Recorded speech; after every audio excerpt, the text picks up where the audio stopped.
కృష్ణం వందే జగద్గురుం. జై శ్రీకృష్ణ. ఈ వీడియో చూసే ముందు ఒక లైక్ కొట్టి జై శ్రీరామ్ కామెంట్ చేయండి.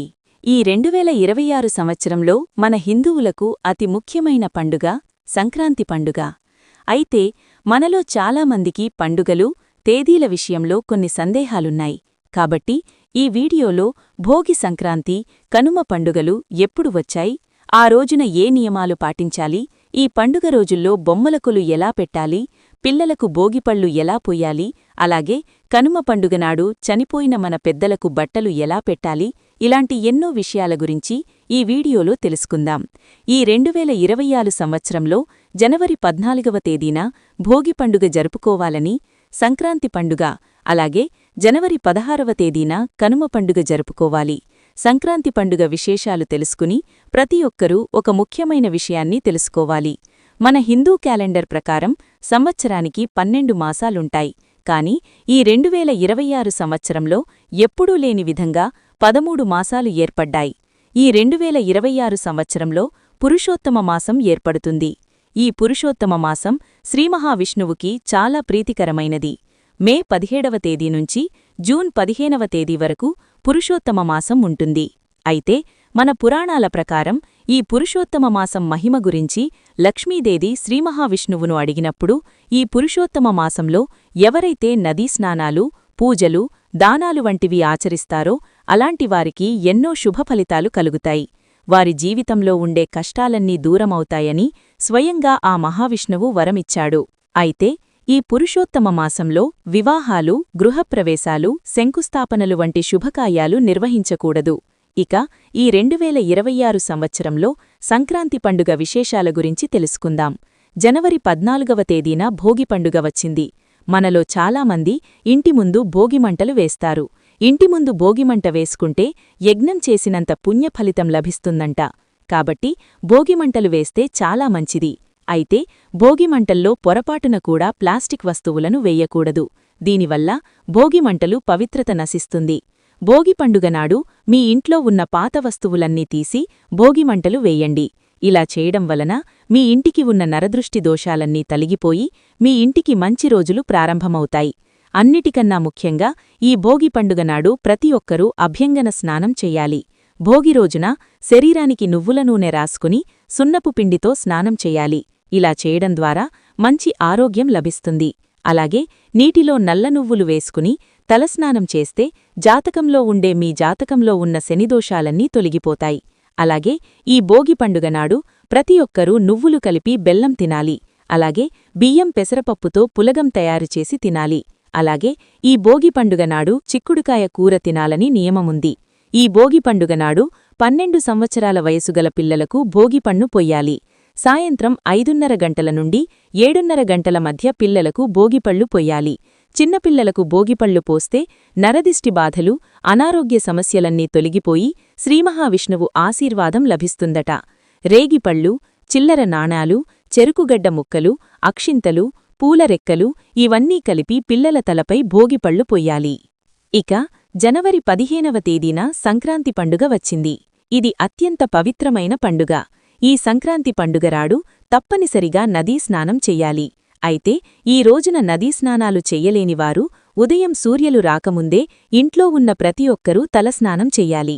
ఈ సంక్రాంతి పండుగ రోజున కూడా నీటిలో నల్ల నువ్వులు వేసుకుని స్నానం చేస్తే సకల పాపాలన్నీ తొలగిపోయి మోక్షప్రాప్తి కలుగుతుందట. ముఖ్యంగా ఈ సంక్రాంతి పండుగ వేళ ఉదయం మనం చేసి సూర్యుడికి నమస్కారం చేసుకోవాలి. ఈ రోజున సూర్యుడికి నమస్కారం చేసుకుంటే మీకు మీ కుటుంబానికి ఎన్నో శుభఫలితాలు కలుగుతాయి. ముఖ్యంగా ఈ సంక్రాంతి పండుగ వేళ ప్రతి ఒక్కరూ ఇంట్లో పొంగలి వండుకుని దేవునికి నైవేద్యంగా సమర్పించాలి. ఈ సంక్రాంతి పండుగనాడు కొత్త బియ్యంతోనే పొంగలి చెయ్యాలి. అలాగే ఈ సంక్రాంతి పండుగనాడు బ్రాహ్మణులకు గుమ్మడికాయను దానం చేస్తే మీ భవిష్యత్తులో ఏర్పడే ప్రమాదాల నుండి తప్పించుకోవచ్చు. అలాగే సంక్రాంతి పండుగ వేళ చనిపోయిన మీ పెద్దలకు తర్పణాలు వదిలితే చాలా మంచిది. సంక్రాంతి రోజున పూర్వీకులకు తర్పణాలు వదిలితే మీ వంశంలో పితృదోషాలు లేకుండా, ఆడపిల్లలకు వైధవ్యం రాకుండా మీ 7 తరాల కుటుంబానికి సకల శుభాలు కలుగుతాయి.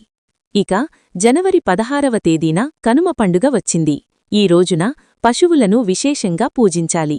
కాబట్టి కనుమ పండుగనాడు గోమాతకు పసుపు రాసి కుంకుమ బొట్లు పెట్టి గోవుకు ఆహారం జరిపించి నమస్కారం చేసుకుంటే ఇక సంవత్సరమంతా మీ కుటుంబంలో ఎలాంటి కష్టాలు లేకుండా మీ ఇల్లంతా సిరిసంపదలతో నిండిపోతుంది. కనుమ రోజున కాకి కూడా కథ అంటారు. కాబట్టి ఈ కనుమనాడు ప్రయాణాలు చెయ్యకూడదు. అలాగే ఈ కనుమనాడు తప్పనిసరిగా గారెలు తినాలి. ఈ రోజున ఇనుప గారెలు తింటే ఆరోగ్యానికి చాలా మంచిది. ఈ కనుమనాడు చనిపోయిన పెద్దలకు బట్టలు పెట్టి నమస్కారం చేసుకోవాలి. కాబట్టి ఈ కనుమ పండుగనాడు ఉదయం 8:30 నుండి 10:30 మధ్యలో పెద్దలకు బట్టలు పెట్టి నమస్కారం చేసుకోండి. అలాగే మధ్యాహ్నం అభిజిత్ ముహూర్తంలో 12 నుండి 12:50 మధ్యలో పెద్దలను పూజించవచ్చు. కాబట్టి ఈ కనుమ పండుగనాడు మీ ఇంటి దక్షిణ దిశలో చనిపోయిన మీ పెద్దల ఫోటోలను పెట్టి వారి ఫోటోలను కొత్త బట్టలు పెట్టండి. అలాగే మీ పెద్దలకు ఇష్టమైన ఆహారాన్ని ఇవ్వండి. వారికి నైవేద్యంగా సమర్పించండి. మీ పెద్ద దేవతలను తలచుకుంటూ వారికి నమస్కారం చేసుకుని కుటుంబమంతా కలిసి సాంబ్రాణి పొగ వేయండి. ఇలా మీ పెద్దలకు పూజ చేసి వారికి నివేదించిన ఆహారంలో కొంత భాగం తీసి మీ ఇంటి బయట కాకులకు ఆహారంగా వేయండి. కాకి వచ్చి ఆహారాన్ని తింటే మీ పితృదేవతలు తృప్తి చెందుతారని అర్థం. ఈ సంక్రాంతి పండుగ 3 రోజులు కొన్ని పరిహారాలు పాటిస్తే ఇక సంవత్సరమంతా మీ ఇంటికి చాలా మంచి జరుగుతుంది. ముఖ్యంగా భోగిమంటలు వేసేటప్పుడు ఈ భోగిమంటల్లో కొన్ని నల్ల నువ్వులు వేయండి. ఇలా చేయడం ద్వారా మీ జాతకంలో ఉన్న దోషాలన్నీ తొలగిపోయి డబ్బుపరంగా ఈ సంవత్సరం బాగా కలిసి వస్తుంది.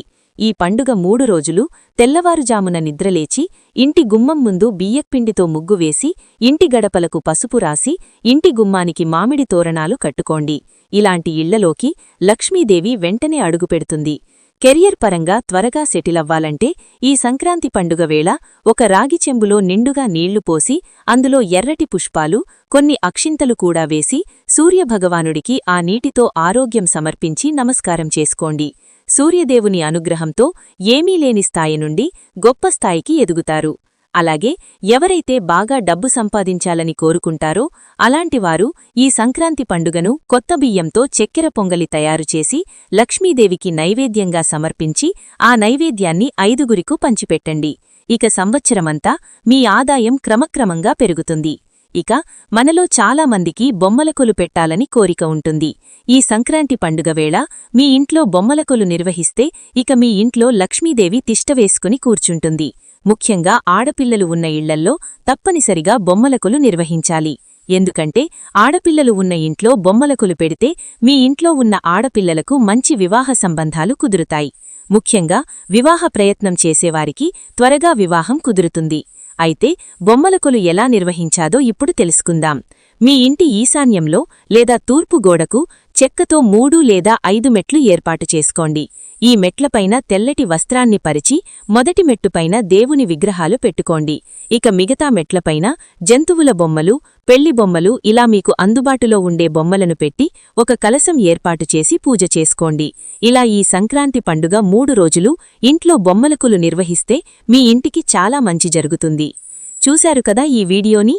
ఈ వీడియో కనుక మీకు నచ్చినట్లయితే లైక్ చేయండి, షేర్ చేయండి, సబ్స్క్రైబ్ చేసుకోండి.